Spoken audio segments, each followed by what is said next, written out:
Okay, अस्सलाम वालेकुम। हम बात कर रहे हैं आइसोटोप्स की। आइसोटोप कहते हैं जहाँ पे सेम नंबर एटॉमिक नंबर हो बट डिफरेंट एटॉमिक मासेस हो।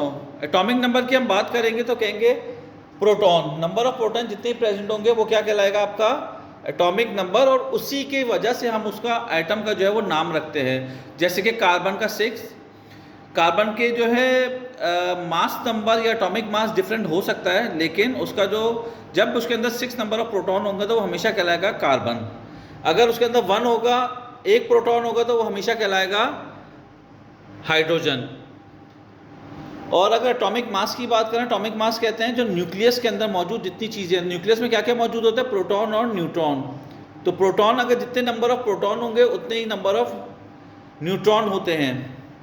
और अगर हम बात करें इसके नंबर ऑफ इलेक्ट्रॉन के भी, जितने नंबर ऑफ प्रोटॉन होते हैं बिफोर केमिकल रिएक्शन, उतने ही नंबर ऑफ इलेक्ट्रॉन होना लाजमी है। फिर हमने यहाँ पे जो पढ़ा कि आइसोटोप्स ऑफ हाइड्रोजन हमने पढ़े, उसके अंदर हमारे पास 3 हमने एग्जाम्पल ली। उसके अंदर एक था प्रोटियम, ड्यूट्रियम और ट्राइटियम। हमें पता है एटॉमिक नंबर ऑफ हाइड्रोजन क्या होता है, 1 होता है, लेकिन उसके प्रोटियम, ड्यूट्रियम और ट्राइटियम जो है उसके डिफरेंट एटॉमिक मासेस होते हैं। वो कैसे होते हैं? क्योंकि उसके अंदर नंबर ऑफ न्यूट्रॉन जो है वो डिफरेंट होता है। प्रोटॉन सबका एक ही है। अगर आप प्रोटियम का देखें तो उसके अंदर कितना है, प्रोटॉन नंबर 1 और न्यूट्रॉन 0। ड्यूट्रियम का देखेंगे तो प्रोटॉन नंबर 1, न्यूट्रॉन 1।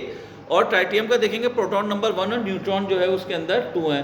तो इसका मतलब है इसका मास नंबर होगा 3, इसका होगा 2 और इसका होगा 1, क्योंकि उसका न्यूक्लियस का वेट जो भी होता है वो उसका क्या कहलाता है, उसका मास कहलाता है। तो इस तरीके से क्या हो गया, प्रोटियम का जो हमारा जो हो गया, कितना आ गया एटॉमिक मास 1, इसका आ गया 2 और इसका आ गया हमारे पास 3। अब फार्मूला देखें, फार्मूला क्या होता है, A = Z+N। A क्या होता है एटॉमिक मास, Z क्या होता है नंबर ऑफ प्रोटॉन और N क्या होता है number of neutron present in the atom. फिर यहाँ पे हमने मुख्तलिफ किस्म की एग्जाम्पल देखी है। एग्जाम्पल हमने और देखी है, एटॉमिक नंबर ऑफ सोडियम 23 होता है, उसका अगर एटॉमिक मास एटॉमिक नंबर देखें 11 होता है। हमने इसका न्यूट्रॉन फाइंड आउट करने की कोशिश की तो हमारे पास एक, हमने सेम फार्मूला A = Z+N। तो A हमारे पास ऑलरेडी दिया होता 23, Z जो था हमारे पास 11 था, जो हमारे पास प्रोटॉन नंबर था उसका, और N हमें फाइंड आउट करना था।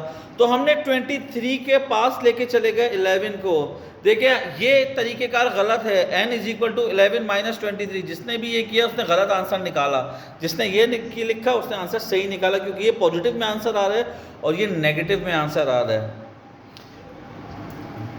तो ये थी आज हमारा जो है आइसोटोप्स के बारे में। अगर मज़ीद आपको कुछ अगर पूछना हो तो मेरे आप चैनल पे चले जाइए www.kasquarehub.com, या फिर आप जो है उसके लिंक को आप फॉलो कर लें।